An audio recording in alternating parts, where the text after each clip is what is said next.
এক সুতা ধরে, এক অজুহাত ধরে স্ট্রিক হয়ে গেলেন। হ্যাডাম দেখাই দিছি, আমি দিছি তো দিছি, এক হাসপাতাল বন্ধ করে বাপের বেটা হয়ে গেছে আমি। অথচ ওইখানে বিদেশি শিক্ষার্থীরা আছে, যে শিক্ষার্থীদের যাওয়ার কোনো জায়গা নাই, বলতেছে হ্যাঁ হাসপাতাল বন্ধ, তাই কি? বিদেশি শিক্ষার্থী যে কোনো জায়গাতে যাওয়ার পরে তার ইন্টার্নি করতে পারে। ল পড়ে দেখেন, যেই হাসপাতালে পড়বে ওই হাসপাতালের ওই ক্যাপাসিটি থাকলেই পারমিশন দেওয়া হয়, ওখানে আপনাকে ইন্টার্নশিপ করতে হবে। তাদের কি হবে? যেই ডায়ালিসিস নেয় মানুষজন 250 টাকায়, তাদের কি হবে? যেই অ্যাম্বুলেন্স খুঁজে পাওয়া যায় না, অথচ কল করলে 320 টাকা 250 টাকায় একটা অ্যাম্বুলেন্স সার্ভিস পাওয়া যায়।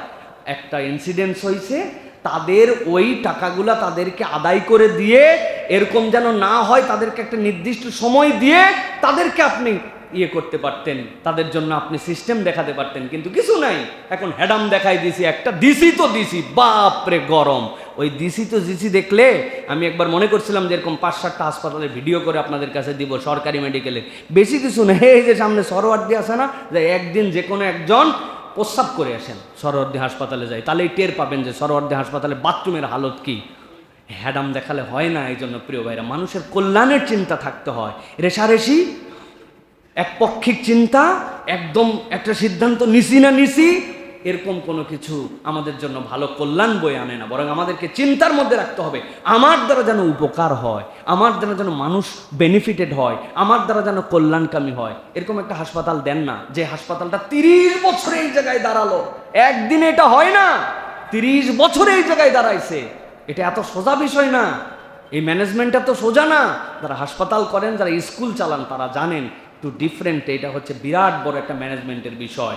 তবে হাসপাতাল মানুষের জীবন নিয়ে ছিনিমিনি খেলবে, এটাও কখনো টলারেট করা হবে না। তার জন্য উপযুক্ত পানিশমেন্ট, উপযুক্ত ব্যবস্থাপনা, ওই সেক্টরে ওই ডাক্তারের আপনাকে শাস্তি নিশ্চিত করতে হবে।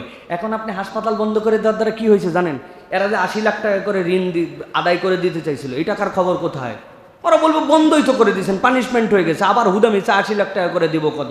যেই ডাক্তারদের যে ইউনিটের গাফলতিতে এটা হলো, তাদের পানিশমেন্ট কোথায়? বলবেন আপনি তো আমার ফাঁসি দিয়ে দিয়েছেন। ফাঁসি দেওয়ার পর কি আবার সার্জারি করার দরকার আছে? হাত সার্জারি করবেন না পা সার্জারি করবেন? ফাঁসি তো আপনার শেষ।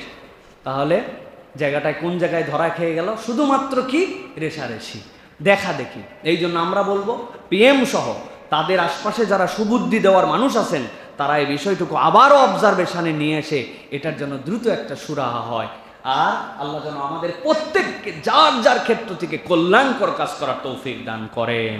আল্লাহ যেন আমাদের আজকে যে আলোচনাগুলো করলাম, আমি এবং আমাদেরকে সকলকে এর উপরে আল্লাহ রাব্বুল আমিন আমল করার তৌফিক দান করেন। হাযা মা ইনদি ওয়াল ইলমু ইনদাল্লাহ।